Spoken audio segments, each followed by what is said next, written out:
Hello, and welcome to Envelope to Exploration, a podcast by Pack Up and Go.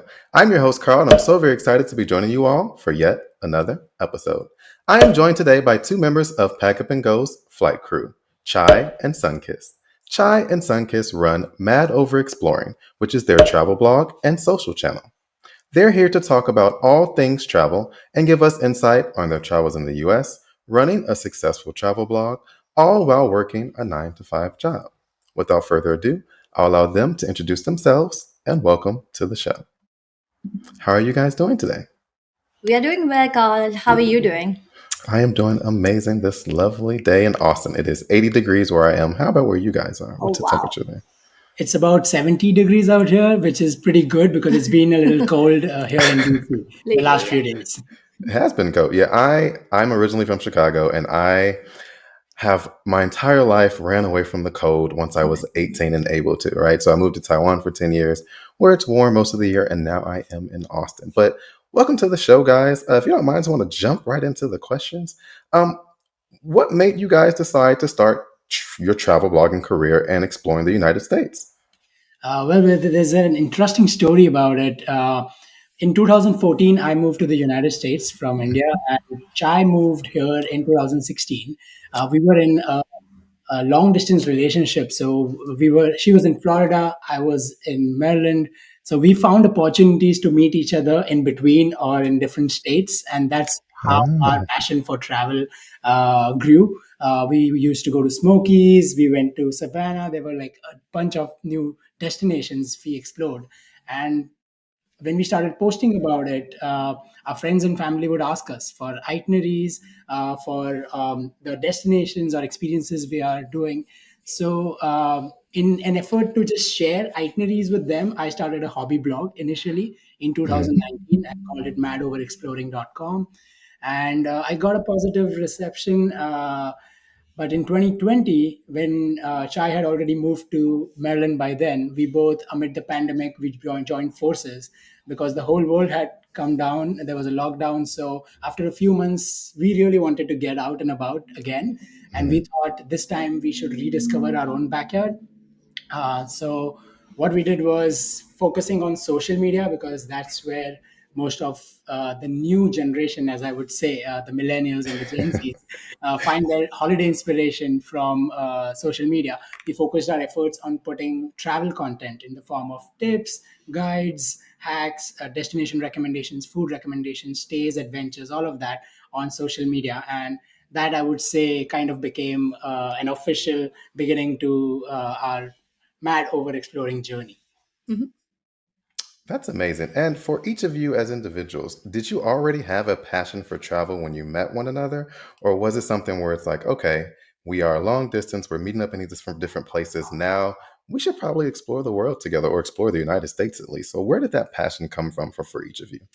That's a great question. So back in India, I travel a lot around the country with my parents. My parents themselves are avid travelers. They have explored almost all of the states in India, and that's where my love for travel uh, grew. And when I came to the US and just realized there were so many amazing places to explore, so doing that with Sankars was just a great opportunity, and it was a lot of fun.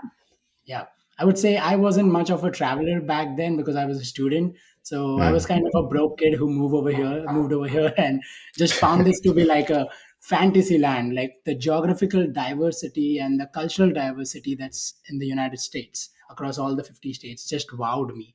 And I think that was my inspiration to travel more. Okay. And where are you both from originally? And are there any similarities from any one place that you visited in America where you're like, you know what, this kind of reminds me of home? Or have you not seen that in some of the travels you've had so far as well?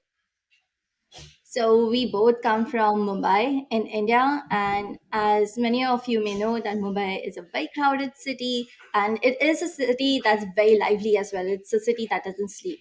And in terms of similarities, I would say New York resembled Mumbai a little bit, where it was just as crowded and lively as it is back at home. And also Washington D.C. When you look at some of the buildings and architecture, that also reminded me a lot about the southern part of Mumbai. And travel is fun, right? We all enjoy travel. But at the same time, as much as I would love to travel all day, 24/7, and get paid loads of money for it, for some reason, I still have to have a 9 to 5 job. So, do you all still work 9 to 5 jobs? And if you do, how has it been balancing, your more traditional careers as your travel blog and your travel experiences and your followers continues to grow and blossom for you as well? Yes, so we do have remote tech jobs, a big stress on the remote, which is why we've been able to do this.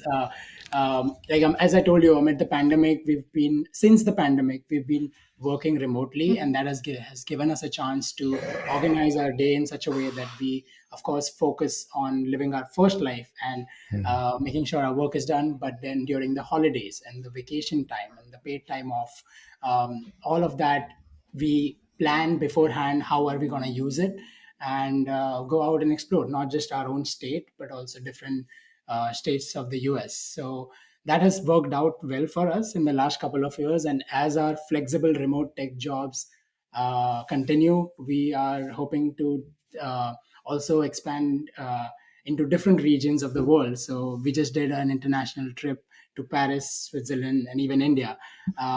Still continuing to work remotely.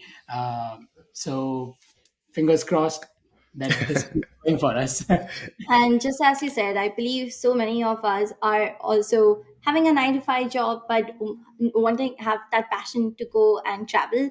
And I think that's where our content becomes more attainable for our audiences because they see us very similar to them. We also work 9 to 5 and try to make the most of our paid time off or just federal holidays, and that's the value that we provide to our audiences. Yeah, getting the best for less, and how do you juggle Ooh. between time and money is Ooh. something that I think our audiences definitely relate to because they find themselves just like us, and they highly relate to our content that way. I was going to ask you guys for like any tips you had for anyone who's looking to live the lifestyle that you guys are living now with being remote, and you just dropped two very, very good tips. Because for me, it's really about time management, right? It's how to maximize each and every day, right? Because when I'm traveling and I'm out, like sometimes I want to relax, or sometimes I want to, be very active, but the work that it requires up until that point. So, how do you guys manage your day from the day to day when you're out and you're working, but you're in a travel destination and you're trying to make content? How do you guys structure your day and your time to make sure that you're able to meet those needs and those requirements for your 9 to 5, but you're Mhm. also able to meet those needs for each other and for the content you're trying to create? So it's three different parts. So how do you guys work to do that as you're traveling and creating this amazing content? Initially, it was a bit challenging to make sure that we strike a balance between the two, uh, which is why now that we've done it for over a year now, what we try to do is focus on our jobs, be it in 9 to 5, or sometimes when it does get done sooner, that's great for us. And then we just have to switch gears mentally into getting into content creation. And the great part about capturing content while you're traveling is that when you're traveling, you are just focused in going and exploring new places, learning about different cultures, and that's what we try to capture. And eventually, while we are working in our day to day, we try to balance it out where the first half of the day goes into our traditional work, and the second half of the day is focused into content creation, video editing, photo editing, and just curating everything that we have so that we provide all that important information that our audiences are waiting to hear from us if they would like to plan a trip to that destination. One of the hardest things about living in Taiwan was just being away from family, right? And I'm a big family person, but man, when it was like, ooh, I could go to Italy, or ooh, I can go back to Chicago in the wintertime, somehow Italy just kept winning. So, so, so what is one of the hardest parts, or the hardest things about living in the U.S. for you all, and how do you cope through that? Right now as well, when we got back from India last week, we were definitely homesick for the initial few days before we just got back into our routine. We do miss our family back home, and sometimes we wish that we had our friends and our cousins with us, with whom we could take these elaborate trips as we used to do back at home. But we are glad that we have each other to go around with, and that's what I think my favorite part is, going around exploring the country with Sankash.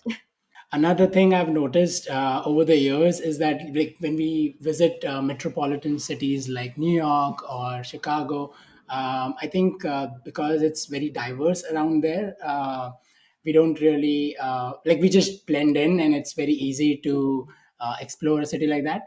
But something a lot of people don't really talk about is seeing people of color travel, and I want to use this opportunity to bring it up in remote areas where we've been approached, and like, we've gotten that gaze or the look.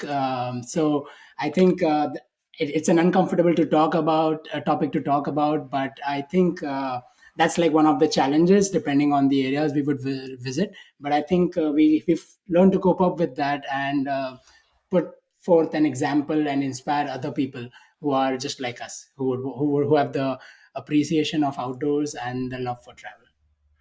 Oh no, absolutely. That is definitely a thing in the remote areas, and I think one thing that's very important that I find with content creators like yourselves, and also for myself, and just for anyone that's traveling, the ability to share information and say, "Hey, I went to this place and I felt this way," and then also be able to find other people who may have had similar experiences, or who say, "You know what, it may have felt like that in this one area, but in this place right around there, it was Mm. okay." So having that open dialogue is important. Pointing these things out is very important, because not everyone will be like, you guys or myself, and be okay or be able to thrive through that. It may make them really uncomfortable, but just knowing ahead of time and having that information, those resources out there, is key to maximizing your travel experience, right? Because I mean, no one wants to go somewhere where they won't be accepted, but at the same Mhm. time, if you really really want to see something and there is a way to do it and to make it happen and be comfortable while doing so, then pioneers like yourselves are great examples for people to follow, to say, you know what, it may happen. I can expect it, but I'm still going to follow through with it because it means a lot to me and I want to have this experience and this adventure as well.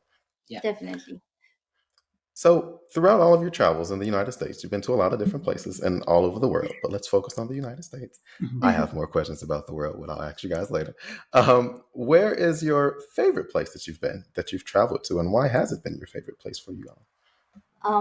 For me, it has always been the beaches, because the United States has some of the cleanest and bluest waters that I have seen in Mhm. my life so far.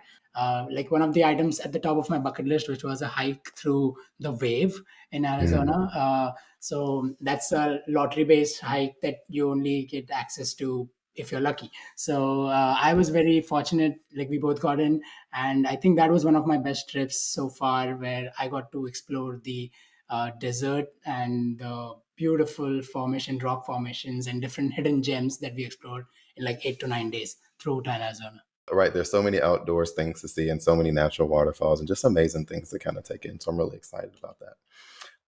One of the last questions I wanted to ask was, you guys do a lot of content creation, with each other. You work and sharing these amazing experiences all across not just the United States, but across the world. How have you grown then, as a couple, as you continue to travel and building not just your brand, but your life together? One thing definitely comes to my mind is we both